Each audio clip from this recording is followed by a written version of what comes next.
Maddie. Good morning, everybody. Good morning. Welcome to Channing Unitarian Universalist Church. We're glad you joined us for worship today.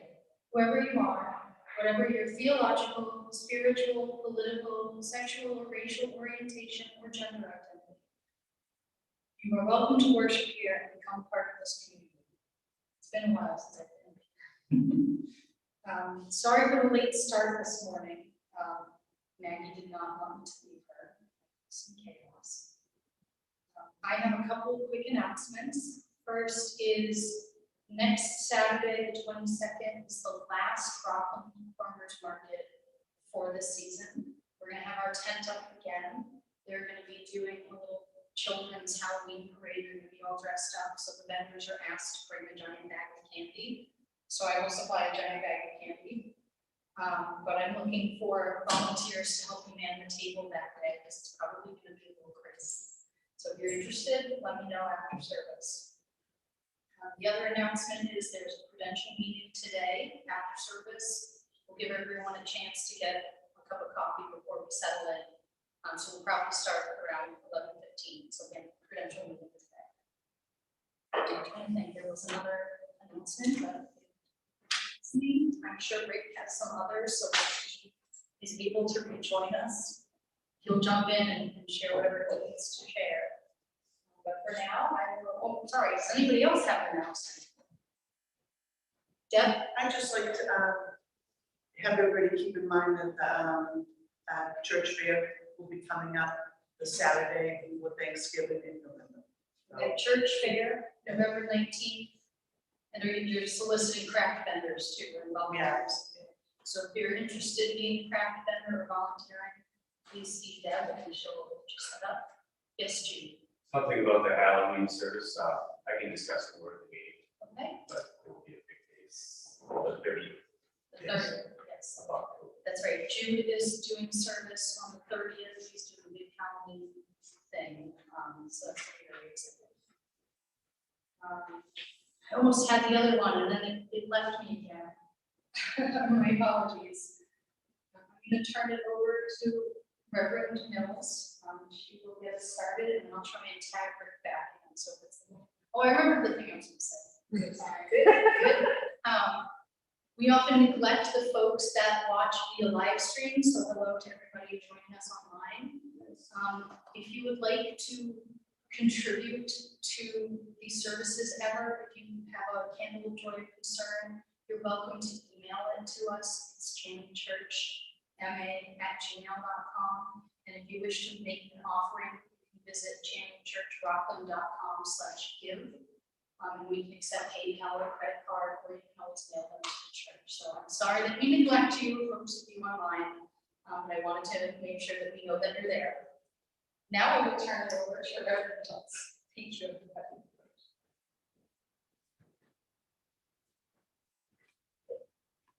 Good morning again. Good morning. Some of your faces I recognized from last week and prior to that, but others I think I've seen all of you at some point. And it's always nice to meet you. Always.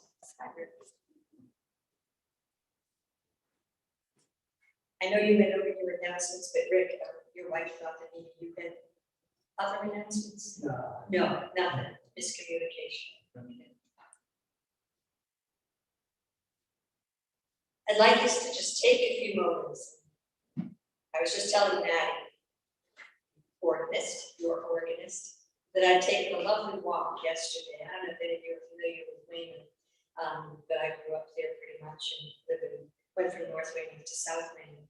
And right across the Legion Field that they just refurbished years ago, there is now King Oak Hill, which is a very large hill before you go down into Wayman Heights. And there's a beautiful park that you would never, ever know were there. And it's in the old Emerald Estate. And if you take this little side street with a little tiny marker on it, easy to miss, but across from Legion Field, you would go up a residential road and come to the top of this gorgeous hill with this beautiful estate, which was fashioned on Mount Vernon. And it looks just like that, only it's kind of old and dilapidated. At some point, the town will refurbish it. I pray that they do that. But what a gorgeous day yesterday to take a walk. And I recommend that one to you because there is solitude and beauty at that spot, always. Even if there are 15 or 20 other people there, the view from each angle is spectacular. And from a clear day, as yesterday was, and today, if you're looking for something to do, you can see Boston, you can see all the islands, and you can see, of course, Fort River. And it's a lovely spot if you're feeling anxious, if you're feeling lonely, if you're feeling sad. I guarantee you will feel better after your walk there. Once around is a quarter mile. So you can choose to do as little or as much as you like. But how are you? But I recommend that walk. First, because you will not know it with you. And that's part of the beauty of it. I like that thought that you can be alone with nature and in a spot that others have found, but they have to find it really on their own. You don't just come upon it. And I think life is often like that. Things sometimes find us, and we don't even know that we need it until we're there. And once we're there, we often say, aha, this is what I need. Logan, is there something you wanted to say? Yeah, I found it funny that actually several of the smaller islands in Boston Harbor actually take a ferry trip. You can. And I went to this really cool island called Bumpkin Island. It used to be like a polio areas. The islands are unfortunately inaccessible as of this weekend, on weekends from here. I took the ferry last Sunday after church here in Boston. But they close it down, except during the week. So commuters get to use that. But those of us who are not commuters no longer get to use it until I think it's April or May. So that's a very good thought, but you may not be able, you know the expression, you can't get there. That's true. You have to go to Boston before you can take a ferry back out there. And they will stop now. So I urge you now to gather your thoughts, take just a moment before we start, and to think about how nature can impact us, how it can bring us beauty and joy, how it can be terrifying at times, but also liberating. Take a few moments just to enjoy that.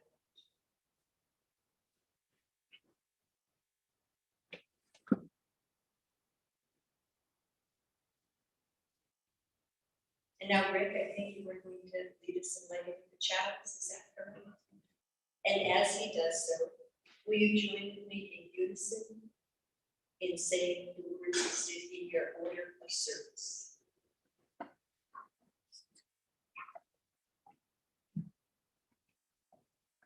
Kindling this flame of our liberal heritage in our chalice of community. Let us open to the presence of the sacred. Would you join with me also in saying the affirmation? Love is the doctrine of this church, the quest for truth its sacrament, and service is its prayer. To dwell together in peace, to seek knowledge and freedom, to serve humanity in fellowship, to demand that all souls shall grow into harmony with the divine, thus in covenant with each other and with God. If you'd like to, remain standing as you are willing and able, and join us in our first hymn, number 270, O Day of Light and Gladness.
I invite you now to turn to those who are near you, behind you, in front of you, beside you, across the aisle, and wish them a very good week ahead.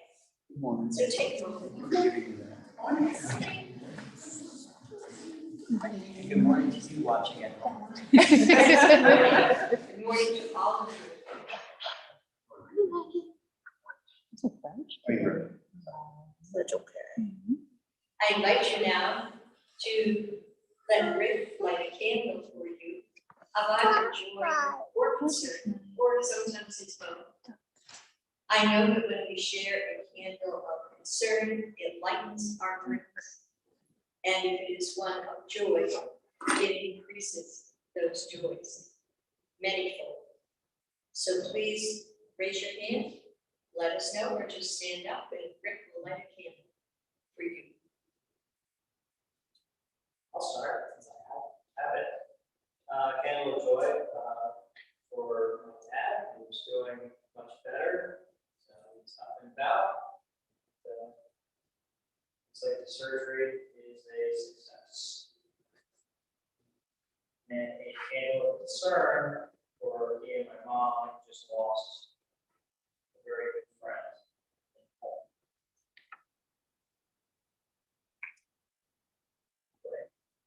And I'd like to light a candle of concern for literally all the shellfish in the ocean, because having carbon dioxide bubbles in the air inside, it starts to carbonate the ocean. When you leave a cup of water out, and then almost sniff it or taste it, has a different taste. It has carbonic acid. Great on the cell walls. All crustaceans.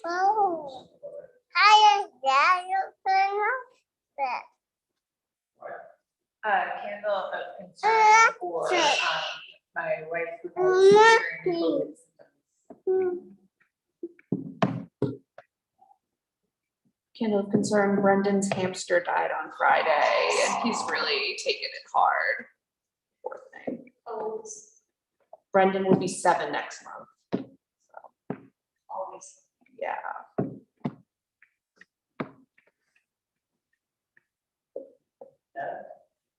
I have two. But first, I'd like to light a candle for my sister Bonnie, who's been in the hospital for a week, and she's feeling better. Coming on Monday. The second one is a joy and a concern. A longtime friend of ours, Jenny Shirley Lennon, had a stroke, and Joy says she's doing really well. She says she's back to better than she was before. And I read that on Facebook in case anybody. Then it's obviously true. I also have two. A candle of concern for my Aunt Sheila, who was hospitalized for a few days with a laundry list of illnesses, but she's home and doing better. And a candle of joy and thanks to you, Rick, who busted his butt for the past couple of weeks to book our 3 spring coffee house bands just in time for the grant deadline.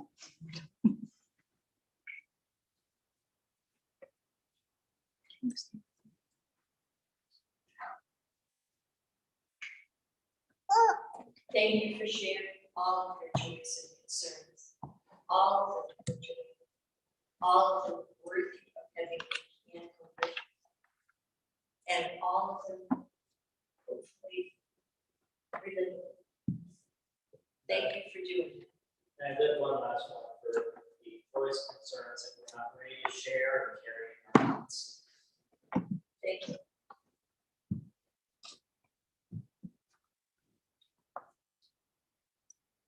Can we take a few moments now that we've settled ourselves? Now that we have bared our souls somewhat, for both good things and bad. This is a place where we can feel safe, where we can feel honored, where we can feel loved.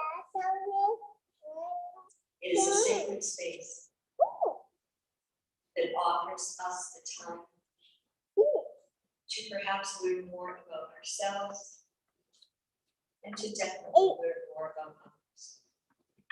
So take a moment in either prayer or meditation or both and think about joy of the little one, watching that child blossom is heaven. And be grateful for what we have. Yet always strive for something better to make our lives more important, not just to ourselves, but to others. After that, we join me in singing hymn number 123, Spirit of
And now is the time for our offering and dedication of gifts.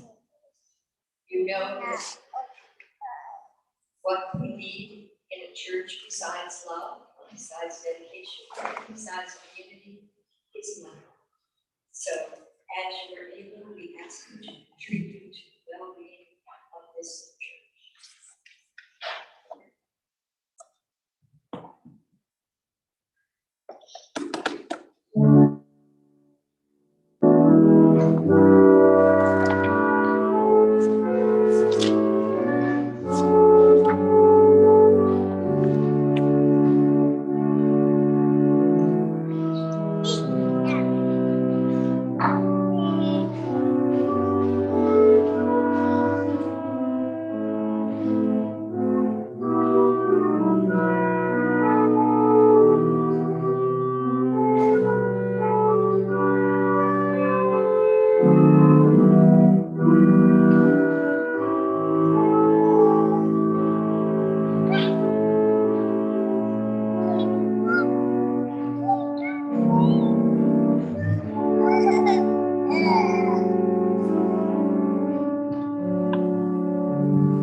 Kingdom, phylum, class, order, family, genus, species.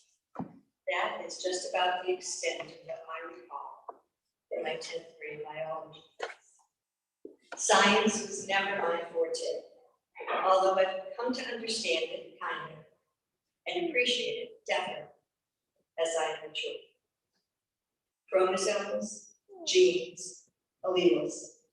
I know that all of those determine how we are related to one another in a family group. And that because of these shared bits, a family also shares traits like eye color, facial distinctions, hair color, and skin pigmentation.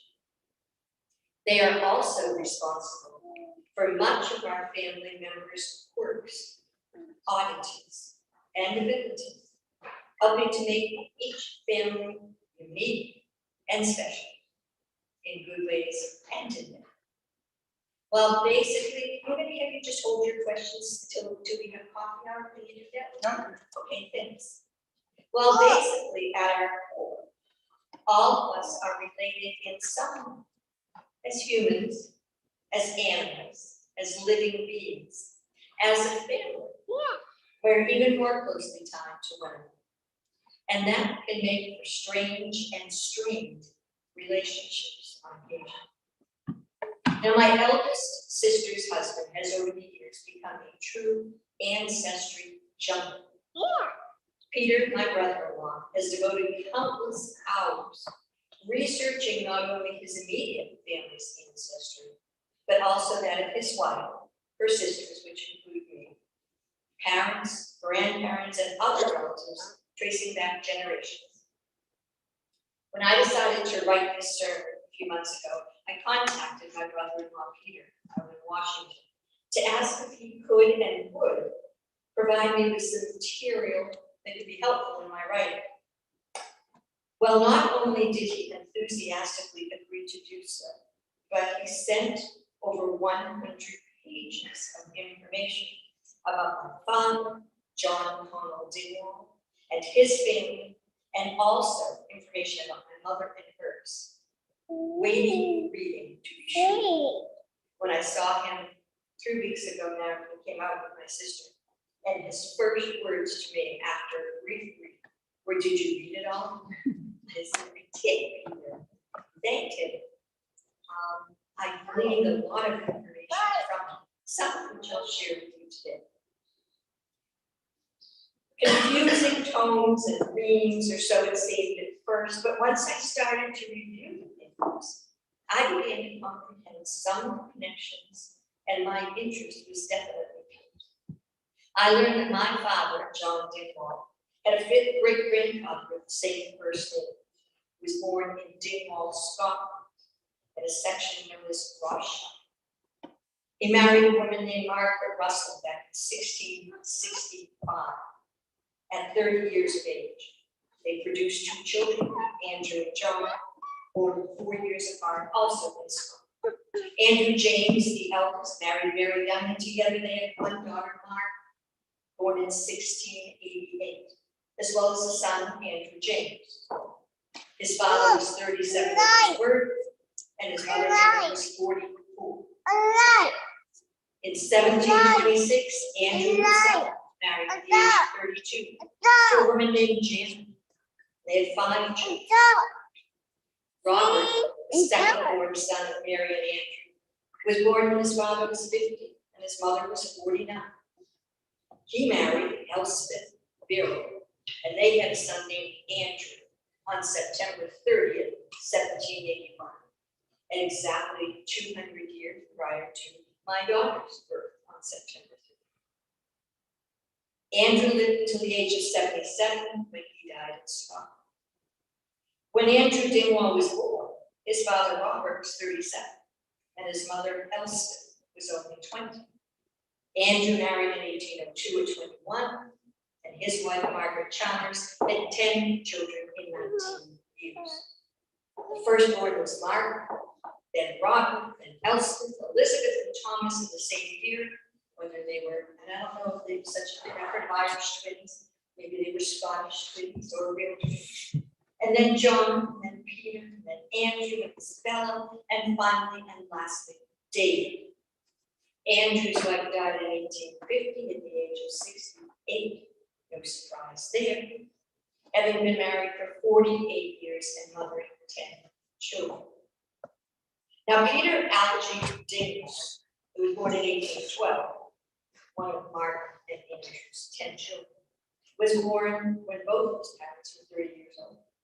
This Peter, my great-great-uncle, married his wife Janet back in Scotland, and together they fathered and mothered 9 children. Now, James Maxwell Dingwall, the 8th born of Peter and Jessie, was my grandfather, my father John's dad. He was born in 1864. And at the time of his birth, Peter, the father, was 51, and his mother Janet was 42. James married my grandmother, my father's mother, Mary Margaret Bird, in 1809, and they pronounced this baby. And together they produced 4 children. James was born in June 9, Scotland. Then they came here, and Victoria was born. Now, when James arrived in New York at 24 years old, it was 2 years later that he managed to get to Providence, where he married my grandmother, Mary Margaret Bird. She was just 19 and he was 26. My father, John Connell Dingwall, was their 3rd, preceded by Margaret, my aunt, born in 1892 in New Hampshire. Between Margaret's birth and his next daughters, my grandfather moved away to Liverpool, England, to find work in 1897. But then he came back and fathered another child, Jessie, and by then 2 or 3. Jessie was followed by my father, John, who arrived on August 29, 1899. The joy of another child, I think, was decimated by the death of the little baby, Jessie, in December of that same year, just 3 years before Christmas, from influenza. In 1901, my grandfather, James, left the family again, this time for Scotland. In the interim, my grandmother apparently moved the 2 children out to Pittsburgh, which is where my uncle Addison was born. It's an interesting story, to be sure, to me and my sisters anyway, but it's not the end of the story. This history of my father's ancestry is factual, no doubt, but it is not complete. Growing up, I can recall vividly the affectionate bond that my father had with his brother, Uncle Ad, short for Addison, and the restraint that he often displayed when talking to or about his sister, my aunt Margaret. Maybe it had to do with the natural closeness that brothers often have for one another, or maybe it was the span in ages between my aunt and my father, but it probably also had to do with the way that both my father and my uncle and my aunt all felt about my grandfather, James Maxwell. My aunt adored my father, and my father and my uncle hated him.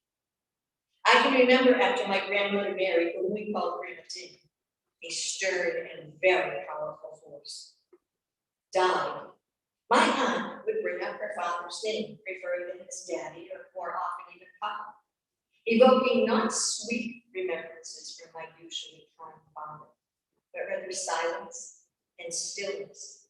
The topic was quickly changed, but the damage had been done, and my father would remain in foul and sad mood for hours after his sister had tried to tell the stories about life with Papa. Obviously, my aunt's memories of her father and life in their home with him had been filled with joy, while I surmised over the years that my father's were not similar. Not that my father ever discussed these issues, or the loss of his sister Jessie, or the circumstances concerning my grandfather's many departures from his family. All I ever learned from him was that things happen, and his father went away, eventually never to return. Over the years, I have learned that not only did my grandfather leave his family for Liverpool in Scotland, But then he left me for good when my father was still quite young, supposedly to make a homestead for his wife and 3 children out in Oregon. But as it turns out, he remarried, never divorcing my grandmother, and had another family out west. His death certificate states that he died from drowning in a creek on January 12, 1912 in Willarina, Oregon, at the age of 47, leaving a family here of 3 small children and a widow to fend for themselves back in Massachusetts. My grandmother Mary became a town librarian and somehow supported her children until they all graduated from Weymouth. I often find myself wondering, now that my father's been dead for almost 41 years, what were the stories that my aunt cherished about her father and my father abhorred? Was it the fact that my aunt was 7 years my father's senior that gave her the maturity to compartmentalize good moments from bad ones? When her father was around, when he left them for extended periods of time. Was this luxury, this ability not afforded my father because he was so much younger, because he was a son, because he was the older son? Of course, I cannot ask any of these questions now. My father is gone, as are my grandmother, my aunt, my mother, and anyone else who might have had some insight.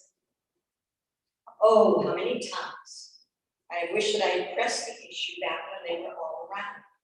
But I'm quite certain that the one who might have had some answers, probably my dad, would never have discussed his feelings. A Scotsman through and through.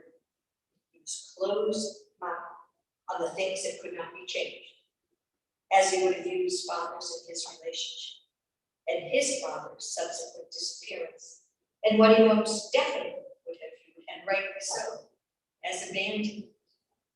No surprise then that my father chose not to marry until he was 44 years old. Once he felt that he could protect and support a wife and family. He put himself through Tufts College, all the while working part-time in summers at the Quincy shipyard. He established a career as a civil engineer and bought his mother and sister a house in North Weymouth on Standish Street. And he helped his sister and brother complete their college careers. Unlike his father, he felt an obligation to family and displayed a fierce pride in doing so. My mother was from no less a valiant family. I will not bore you with full ancestry, but my maternal grandmother was married to a not very nice guy. In fact, 2 of them. Of course, as a child, I was unaware of most of the stories, but my mother, like my father, would become moody and despondent whenever we, my sisters and I, would bring up her father. Born on November 21st in 1887 in Manchester, New Hampshire, to Elizabeth Lizzie Eastman and John Frank Toll Sr., my grandfather was an only child. His mother died when John was only 17, later to be called Frank, and his father was just 24. Frank's parents were 21 years apart in age, with his mother only 24 when she met.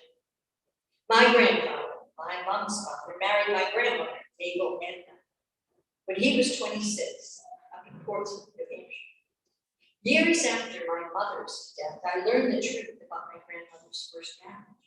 My grandmother had been married very briefly to a very rich and handsome socialite in New York, and my grandmother apparently envisioned a life of ease. However, she found out that he was gay. He, according to police reports, and I've seen those, tried to strangle my grandmother when she queried him about his lovers. Now, as you can imagine, the press was merciless, and my grandmother at 19 found herself divorced, and she was dropped from all societal roles and cast as a spur. On the rebound, my grandmother married my grandfather, John Franklin, and they had 2 children, my mother and her younger brother. My mother, the firstborn, was born February 11, 1914, and 2 years later, her little brother was born. He died 2 days after birth from what was then called baby syndrome. As a child, I remember fondly our sometimes yearly trek up Route 1 to York Beach, Maine, to Long Saints, where my grandfather lived. Once my mother would tell us he had lived in a beautiful home right near the lighthouse. If you know where that is on York Beach, beautiful spot. But due to drinking and gambling, he'd lost it all, including his job as overseer at the Hood Ice Cream Factory on Brighton Mountain. The cottage at which we would visit him was small, but to me, of course, as a child, located directly across the biggest and the widest, and I still swear the coldest beach on some days built. Now that I look back, we only visited my grandfather after my mother's mother had passed away when I was only 8, and even then, it was very infrequent. My sisters and I would look forward to our visit with Granddaddy and Peg, as we referred to his second wife. But I now recall that my mother did so with trepidation. I remember summer afternoons on a hot beach, frolicking in freezing cold surf, followed by huge, and I mean huge, bowls of ice cream, of course, Hood ice cream, in the cool parlor of my grandfather's cottage. I am sure that my mother's memories of those afternoons evoke neither fondness nor joy, as she was forced to endure time with a man who would push her mother down a flight of stairs, probably in yet another drunken rage, when my mother had only been 11. She was no doubt remembering when her father left her and her mother destitute 6 months later, only to marry his living girlfriend, Peg, a few years later. I'll bet my mother, who sat stone-faced and stoic as her daughters ate ice cream and cookies made by Peg, recalled well graduations that her father refused to attend, if his ex-wife were there also, and the marriage of his only daughter, my mother, at which he would not walk her down the aisle if my grandmother were anywhere near. Of course, at 10 years old, I knew none of this, only that my mother was unhappy with the long, hot drives home, and that she would often be crying at me. As I look back on my parents' lives, it is little wonder that they were as they turned out to be. My father, bereft and left as a child by his father. My mother, a witness to violence and heartbreak.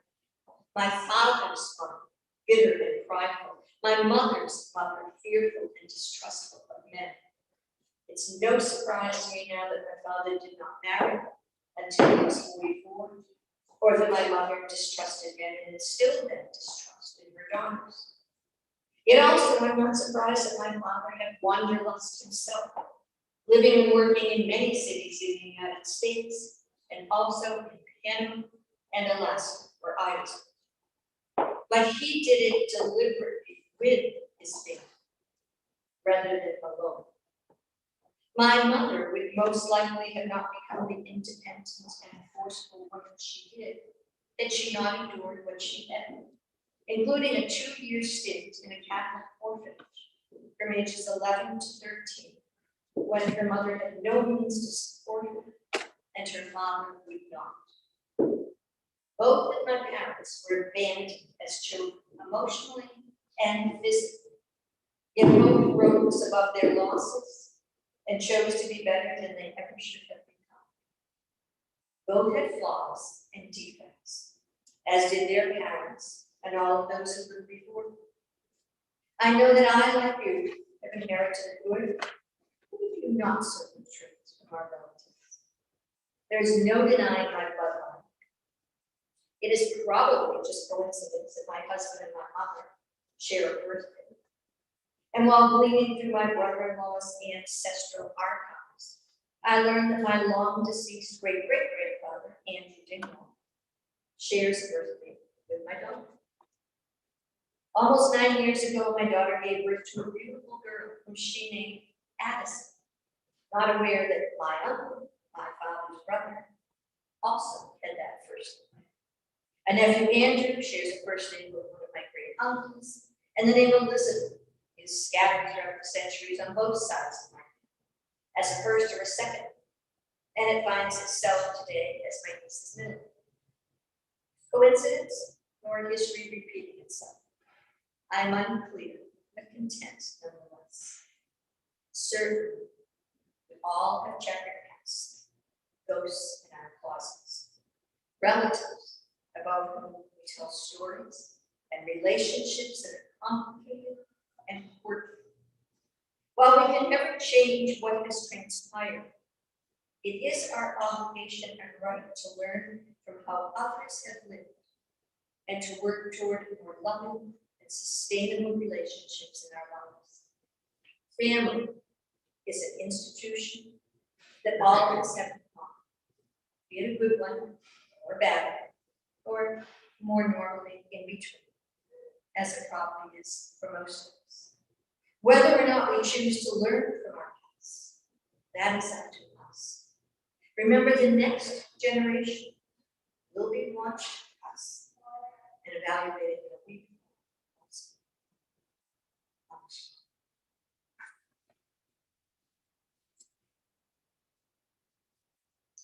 Would you join me now, standing as you were with me in closing number 97? Sometimes I feel like a motherless child.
As Rick extinguishes our chalice, would you join with me in saying these words? We extinguish this flame, that not the light of truth, or the warmth of community, or the fire of commitment. These carry our hearts until we are together again.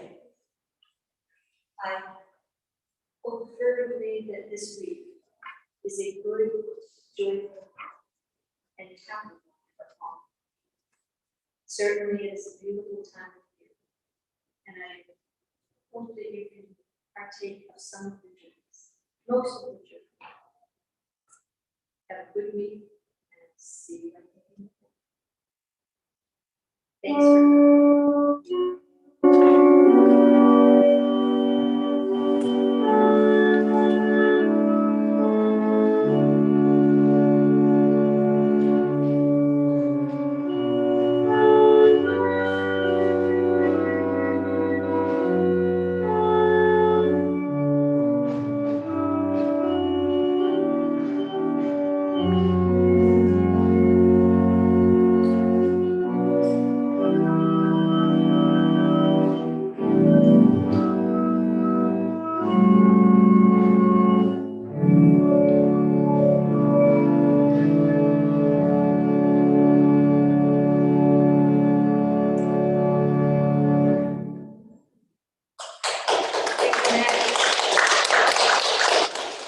I know there's coffee back there, because I can smell it.